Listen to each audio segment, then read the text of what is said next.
A few days ago I posted a video and somebody accused me of clickbaiting, and the truth is, they were right. But here's the thing, every successful creator on YouTube clickbaits, and if they're good, you won't even notice it. I've used it in my videos and it worked until Trevor called me out. So why do people hate clickbait so much? Is it good? Is it bad? Is it somewhere in the middle? Can you actually grow without it? And if not, how do you use it responsibly? And more importantly, can I earn Trevor's trust back? Well, that story might not actually have a happy ending.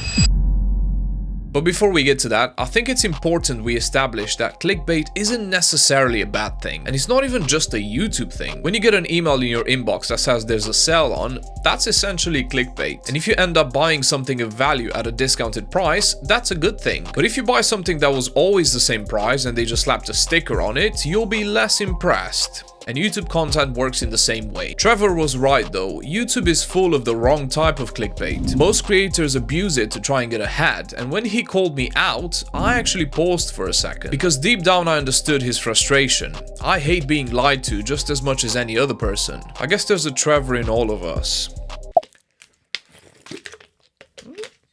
Once you burn a viewer, they're unlikely to return, so in a way, people that abuse this are digging their own channel's grave. So can you make it without clickbait? Well, picture this. If you bake the tastiest cake on earth, but before you let anybody try it, you mash it all up. Nice. People won't find it appetizing, and they'll never find out just how good it tastes. And your content is the same. In a sea of millions of creators and billions of videos, your idea would have to be insanely rare or incredibly interesting for you to make a video blow up without spicing up the packaging a tiny bit. If your content is strong, you can grow without clickbaiting, but you'll do so a lot slower. You'll get a lot less views, which means a lot less feedback for you to learn from. Without clickbait, I would have never met Trevor. And all of those clickbait videos he watched had one thing in common: he watched them.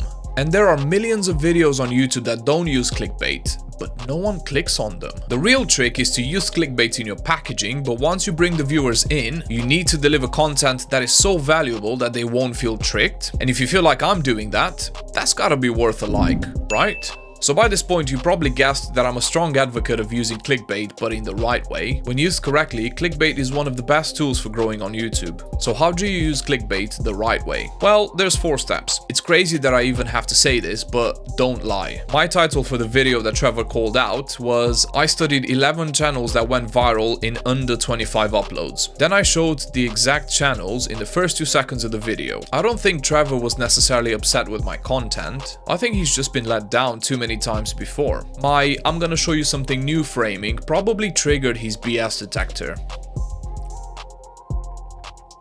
And you bypass that by building trust with your audience, consistently delivering value through your content. Keep the big claims, but only if you can prove them in your video. And I encourage all of you watching to tell me in the comments below if you disagree with anything I'm saying, just like Trevor did. It helps me improve, but also understand what you're struggling with so I can create more relevant videos. Now, the second step is showing the viewer that they're getting what they clicked for as soon as possible. I don't know if Trevor watched my whole video, but as mentioned, I showed the channel from my packaging in the first 2 seconds. There are hundreds of channels that blew past 100,000 subscribers. Viewers won't watch more than 8 seconds of your video if they don't get reassurance that they'll see what they clicked for. So it's down to you to give them that in the first 8 seconds. Focus on curiosity and not deception. Bad clickbait makes you feel tricked or lied to. Good clickbait should make you think, wait, how did that happen? How did those channels blow up so fast? Who are they? And the last one, and probably the most important one, is deliver more than you promise. Imagine going to a shop to buy a steak,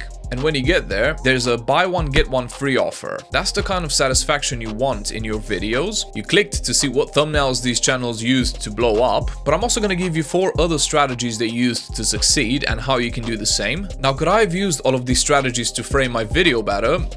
Absolutely. And the fact that Trevor started this conversation is proof of that. But like you, I'm also learning as I go along, and with every video I get a tiny bit better.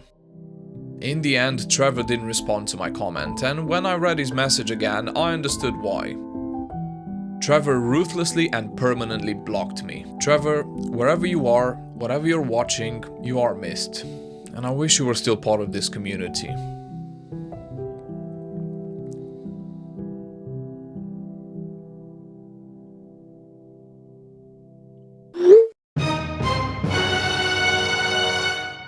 If you want to see the video that caused this entire situation, it's this one here.